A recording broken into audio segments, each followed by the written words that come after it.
Okay, well, before I go trashing them up, everybody wanted to know what was in the box yesterday, so here we go. That is what was in the box. My Kujo wear. I've been waiting a long time for these, but in Kujo's defense, I didn't want the gray ones. Everyone told me if I get gray, they get destroyed easy. I wanted the black, besides I like black anyway, and they were on back order. I knew I was going to wait a little bit. I just didn't think I'd wait that long. I put them on last night and wore them to my kids' concert at school. Wore them around for a while thinking, you know, they're going to need to be broken in, and I'd like to break them in before I go wearing them all day at work, and they're uncomfortable. They were comfortable from the minute I put them on. There really is no breaking in at all. So I'm going to wear them today, and like I said before I trash them, I wanted you guys to see them.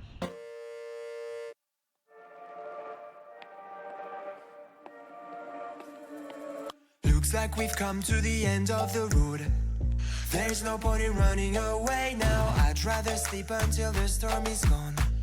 She'd rather be shooting at me now. I know it will end up in anger. I don't think we grew up, we just became older. She's aiming her words, ready to fire. I don't think that bullets will bring back desire. I don't think that bullets will bring back desire.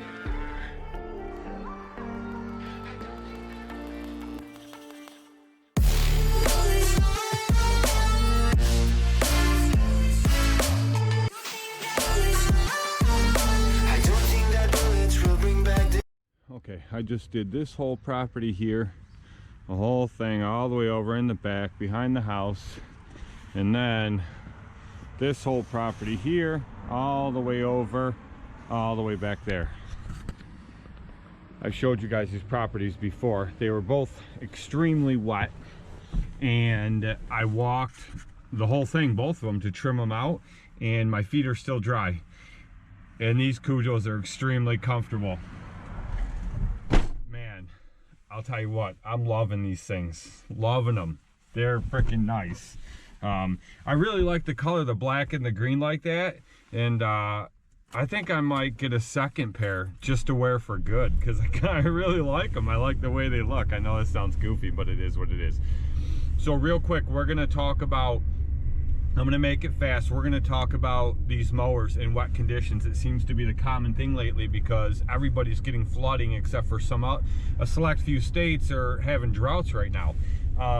But a lot of people are saying, oh, how are you mowing all these lawns? And I'm getting it from a lot of guys in my area too that I talk to. They're like, man, we're so behind. We can't get on these lawns, this and that.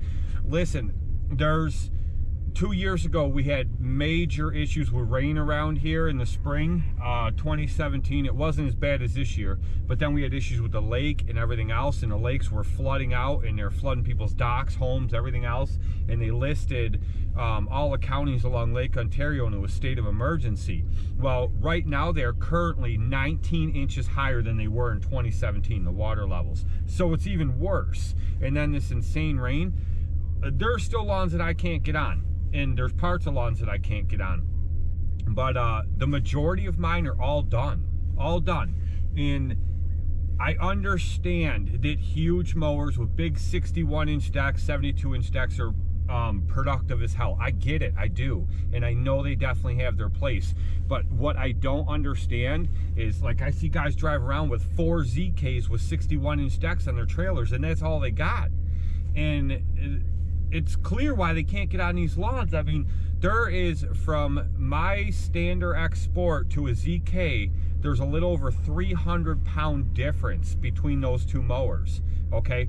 That ZK is almost 1,200 pounds, and it's like 912 pounds or something like that, close to 900 pounds for my my Stander X. My Walker B, that thing is 722 pounds. Okay, it's way below that 1,000-pound mark. And yeah, that's still heavy, but it's allowing me to get on lawns that these guys with these huge zero turns and these huge ZKs can't touch. So, like I said, I get that guys want these huge mowers, and I get they're productive, and I understand that. But in my area, you have April, if we can cut in April. It doesn't happen every year. But April, May, and half to 3/4 of June, where these lawns are still really soft and they're all wet in the morning. That's 3 months out of like a 6 to 7 month season, that you can't put these big mowers on. And if you do, you're wrecking them, you're trashing them up. So, you know, I mean, if the guys around here, if I was like that and I had 1 or 2 ZKs, I would have a smaller mower too, that, you know, with a 52-inch deck or even a 48-inch deck, just a smaller frame machine that was lighter, that I could put on these yards so I could still get my yards done. I mean, it's great they have these big productive mowers, but how productive are they right now? You're not doing anything. You're not cutting half of your lawns, and by the time you get to them, they're 2 feet tall, and you're doing double the work, and you're not going to call that customer and tell them, well, I got to charge you a double fee or a triple fee because of the extra work. They don't care. It's not their fault that you're behind. It's not your fault that you haven't been able to cut them, you know. And yeah, you can't control the weather, and neither can they. And some customers, you'll get to pay that, but the majority won't. You're going to get them calling people like me and saying, I'm not happy with my guy. He wants to charge me all this extra because he couldn't get here on his list or whatever. You know, I mean, it's just not going to fly. The way I do it with my customers, because a bunch of them, you know, I had parts of their lawns that I couldn't cut, and now I've finally been able to get in and cut them parts. I just tell them, like, listen, for the last 3 weeks I've been there, even though I only cut half your lawn, I'm charging you the full price.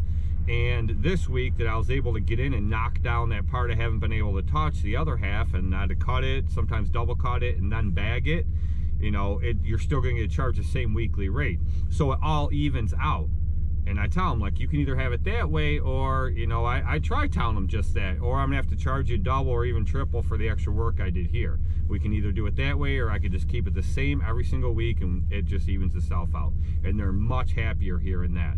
But, you know, the thing is, I don't have too many of them, and now almost every one of those I had parts I couldn't cut, they're all cut now. I have one lawn left that I have not touched yet this year. And I don't see that happening anytime soon. It's a swamp. Even their driveway's flooded over. So the water's just not going anywhere, and you can't touch that with a push mower. But I've gotten so many done that guys with bigger machines, there's no way they'd have gotten them done. No way. I felt how soft it was on my machines, but they'd have just buried their machines in these yards. So you guys do what you want, but that's just my opinion. There's so much talk about that right now online and on YouTube about these wet conditions and not being able to cut this or that. Well, you might want to look at what you're running. I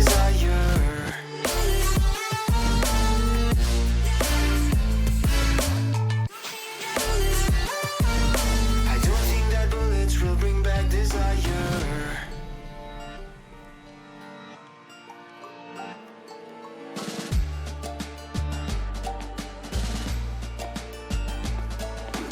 Looks like a blink of an eye's not enough. She'd rather be staying for days now. I'd rather fix it than mess up again. She'd rather be burning it all now. I know it will end up in anger. I don't think we grew up, we just became older. She's aiming her words, ready to fire. I don't think that bullets will bring back desire. I don't think that bullets will bring back desire.